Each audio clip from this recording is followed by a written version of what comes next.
Not just territory, not just treasure. What we lost runs far deeper than maps and money. We lost something sacred, we lost something eternal. This war, we speak of it not only with guns and tanks, but with hearts and choices.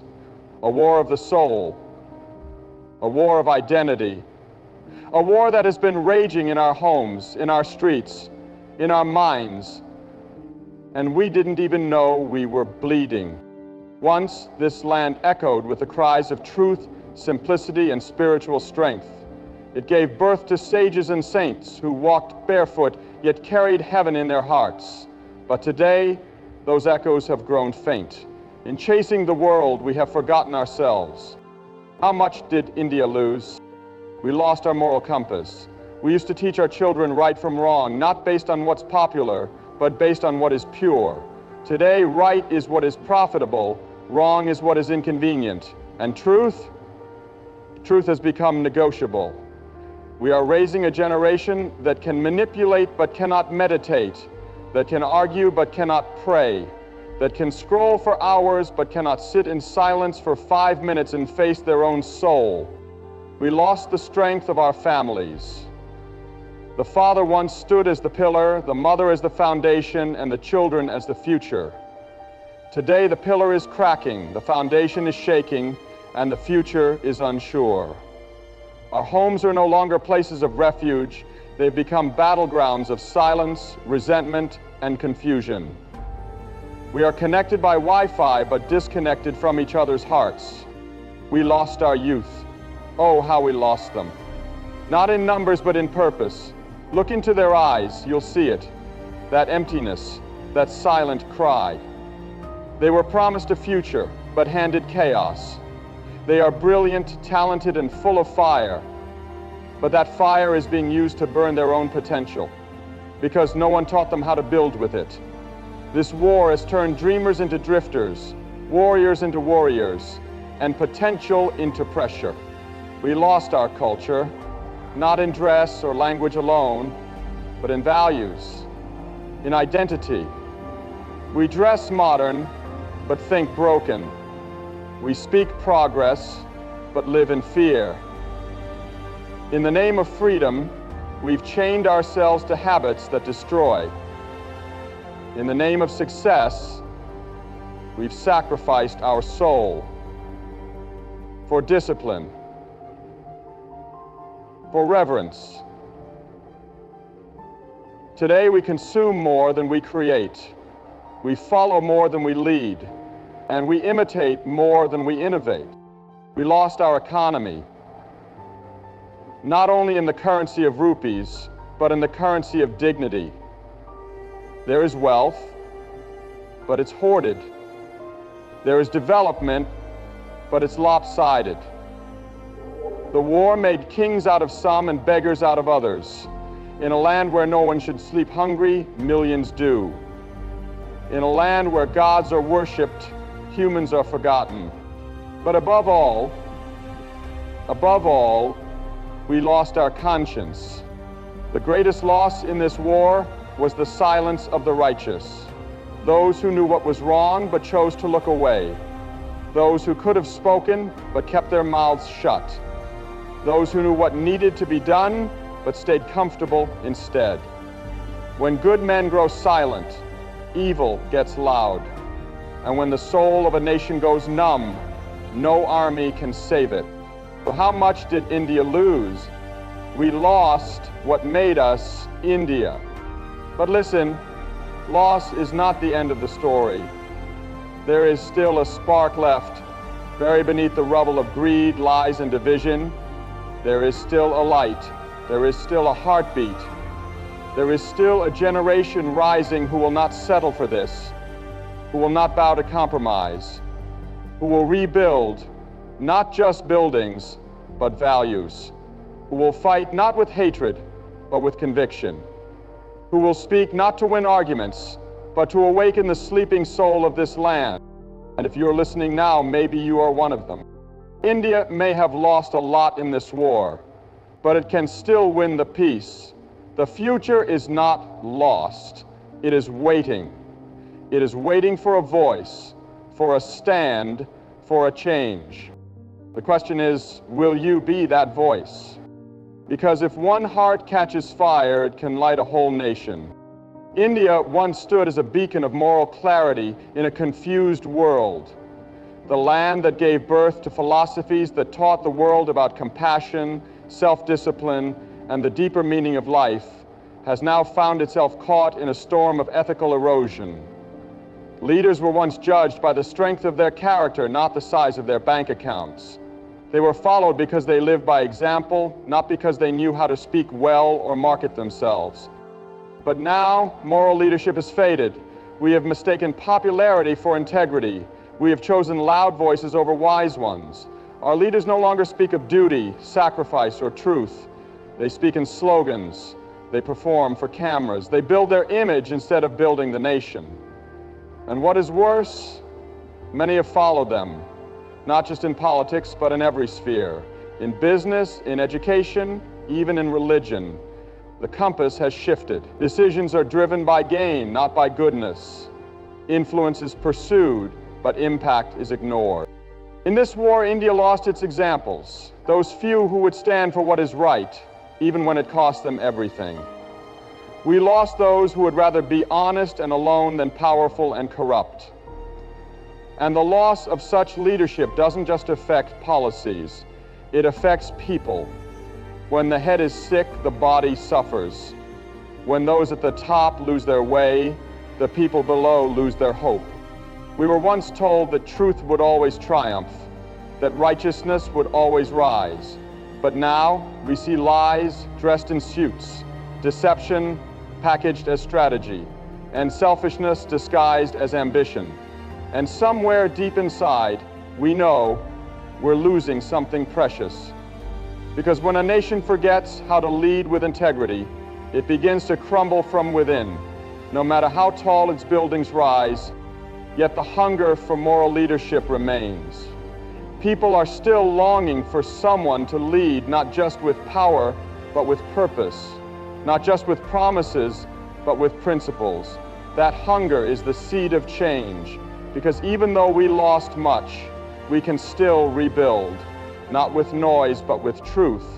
Not with crowds, but with courage. It begins when one person stands up and says, enough. I will not follow what is popular. I will follow what is right. And that one person can become a light for others. That one voice can become a new direction. India lost moral leadership, but it can be found again. And maybe, just maybe, it starts with you. There was a time when the family was the heartbeat of Indian society. Generations lived under one roof, sharing meals, wisdom, and memories. The elders were honored as the keepers of experience, and children were raised not just by parents, but by a whole community rooted in values. The home was a sanctuary where traditions were passed down like sacred heirlooms, not just in words, but in the way people lived, loved, and sacrificed for one another. But this war has torn that foundation apart.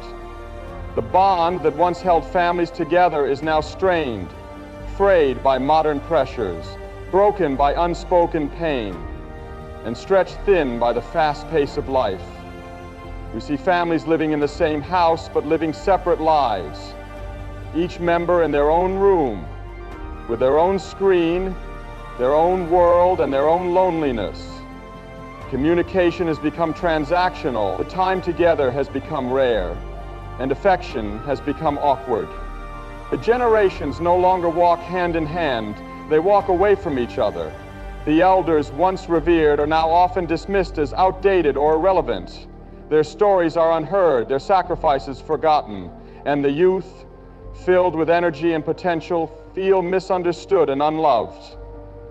There's a silent war between tradition and modernity, between discipline and freedom, between identity and independence. And in that war, we've lost something sacred: connection.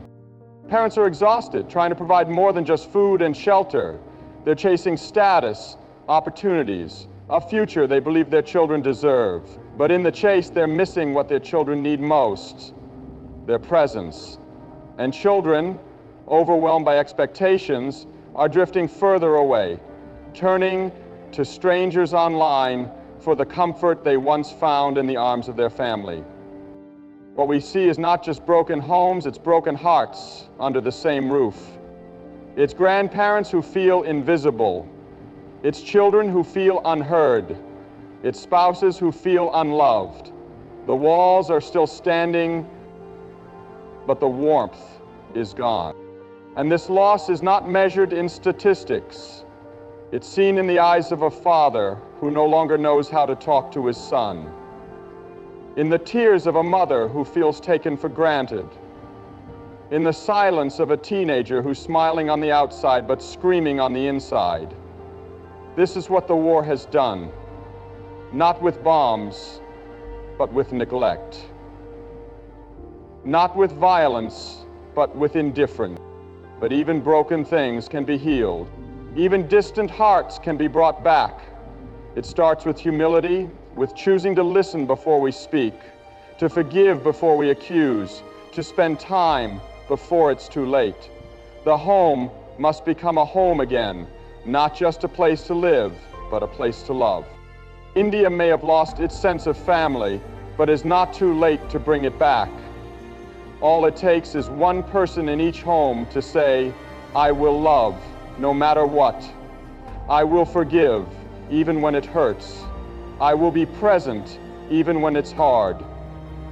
That decision can mend what this war tried to destroy. That decision can heal a nation, one home at a time.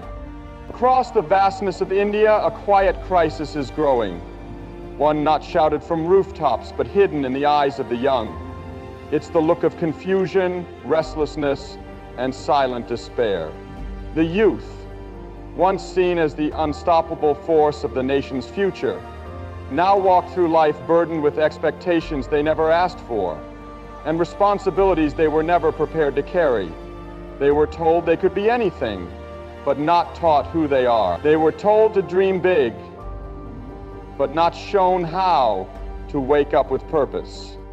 In schools, they are taught formulas and facts, but rarely the value of their own voice. At home, they are often judged more than they are heard. On social media, they are surrounded by the illusion of success, beauty, and perfection, and every scroll becomes a quiet reminder that they're not enough.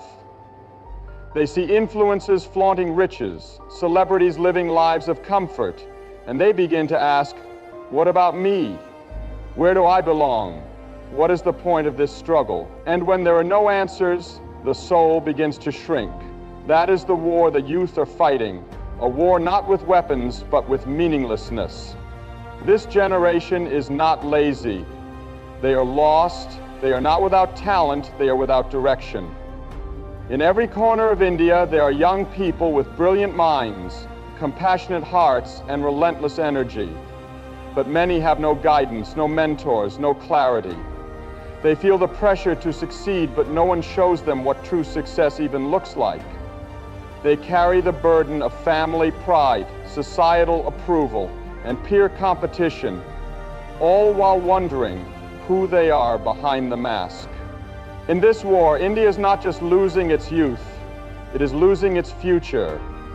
For when a young person gives up on their dreams, the nation loses a scientist, an artist, a teacher, a reformer, a voice that could have changed the world. And the greatest tragedy is not when dreams die, but when no one notices they ever lived. But hope is not lost. The spark still lives in the hearts of millions of young Indians. They don't need more pressure, they need purpose. They don't need more comparisons, they need compassion. They don't need to be pushed harder, they need to be shown a reason to rise. Because when even one young person discovers why they were born, it creates a ripple that can change generations. The nation's greatest wealth is not buried underground, it's walking its streets, waiting to be awakened. There was a time when India's culture wasn't just something to be celebrated during festivals, it was a way of life.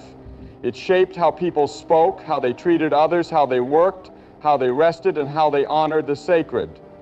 Identity was not something people questioned. It was something they lived with dignity and pride. The values of humility, respect, hospitality, discipline, and self-restraint were not just ideals, they were practiced in daily life. But in the name of modernization and progress, something sacred has been slowly and silently corrupted. This war has not only changed how we live, it's changed who we are. We've begun trading authenticity for imitation. The deeper parts of our heritage are being pushed aside for trends, applause, and global approval. And in doing so, we've diluted our identity to fit into molds we were never meant to occupy. Our culture once stood firm on timeless principles, but now it often bends to the pressure of popularity. In the rush to become like the rest of the world, we are forgetting what made us different, what made us strong. Today there is confusion where there was once clarity. The younger generation grows up with one foot in tradition and the other in temptation. They are told to honor their roots, but they are also told to abandon them if they wish to succeed. The stories that once inspired courage and sacrifice are now seen as outdated myths. The rituals that once gave rhythm to life are now reduced to superstitions. The wisdom of the elders is questioned, not out of curiosity, but out of mockery. But the corruption of culture does not stop at customs. It reaches deeper into the soul. It changes how people see themselves. It convinces a child that their name, their skin, their language, their values are not good enough unless approved by someone else. It rewrites identity from the inside out until we are left wearing masks we cannot remove. And this silent war is not waged with violence, but with distraction, with noise, with a constant temptation to chase after what looks good rather than what is good. In losing our culture, we are not just losing tradition, we are losing truth. Because culture is not meant to enslave, it is meant to guide. And identity is not meant to limit, it is meant to anchor. Without a strong identity, a nation becomes easy to manipulate. Its people become easy to divide. And a divided people can never build a united future. Yet there is still time to remember who we are, not by rejecting progress, but by rooting it in purpose, not by clinging to the past blindly, but by carrying its light into the present. India's culture is not weak, it is waiting. Its identity is not outdated, it is under attack. And the only way to restore it is for each person to live it, not just in speech, but in spirit. Because when a people remember who they are, no force in the world can make them forget what they are meant to become. In the heart of India's progress lies a painful contradiction. Gleaming skyscrapers on one side, crumbling huts on the other.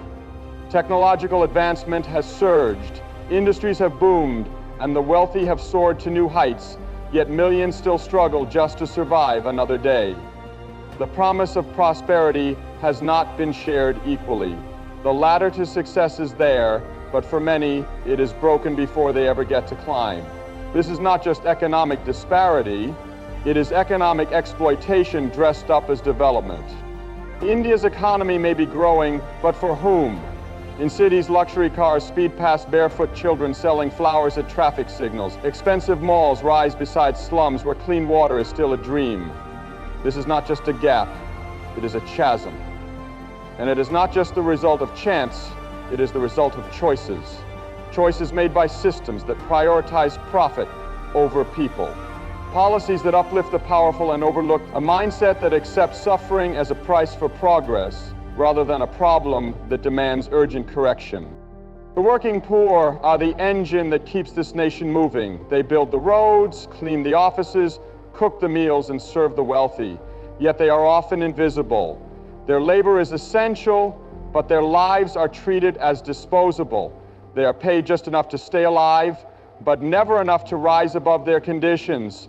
And the worst part is, many of them no longer even dream of more. They have accepted the idea that they were born to struggle. That is what exploitation does. It doesn't just steal resources, it steals hope. In rural areas, farmers toil endlessly under the sun, battling debt, drought, and despair. They feed the nation, yet are often unable to feed their own families.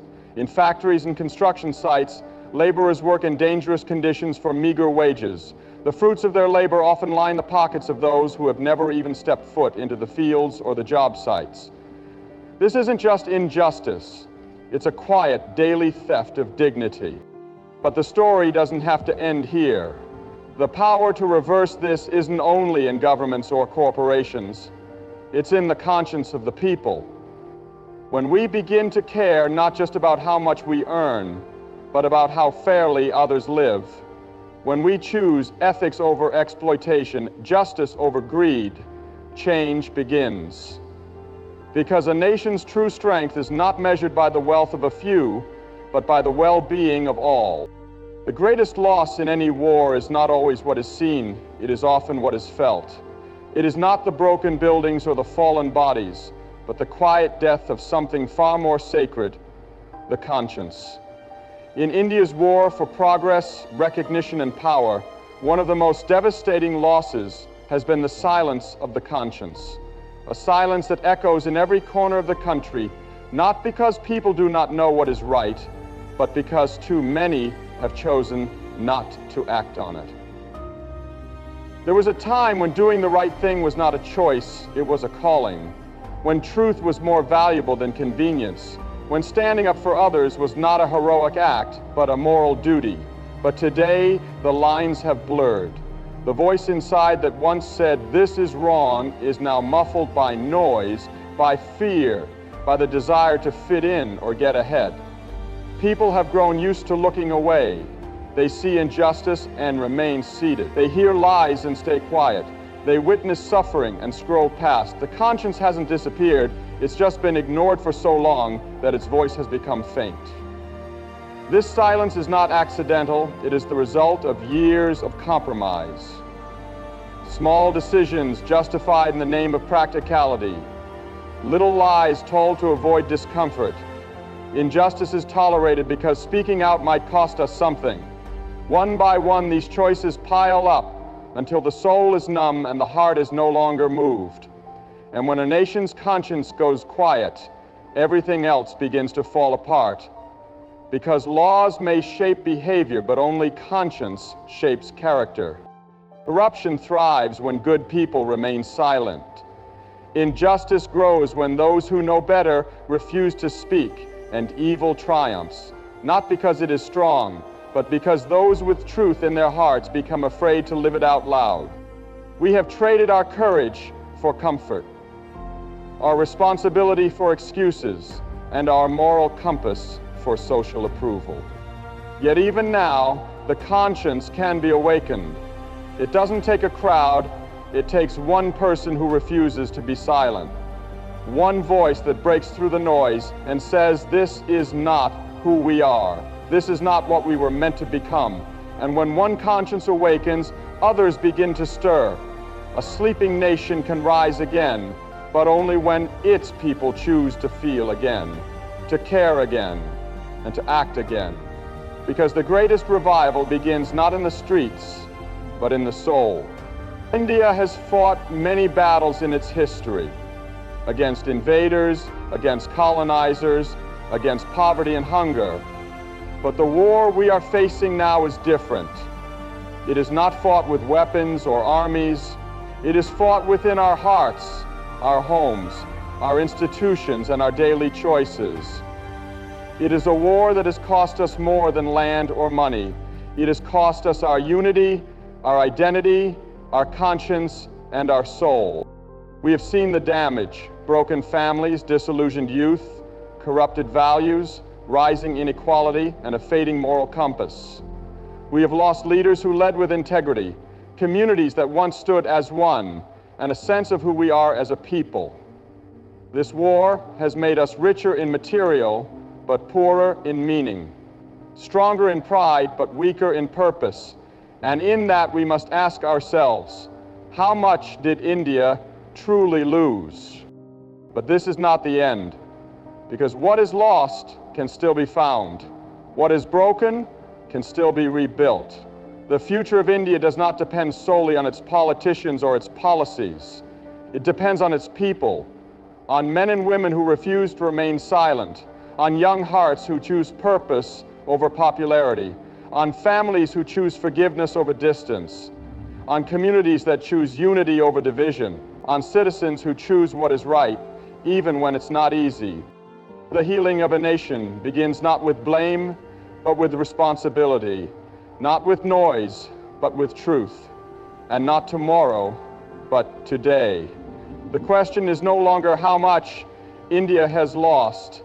The question now is how much are we willing to fight for what matters most? Let the answer begin with you.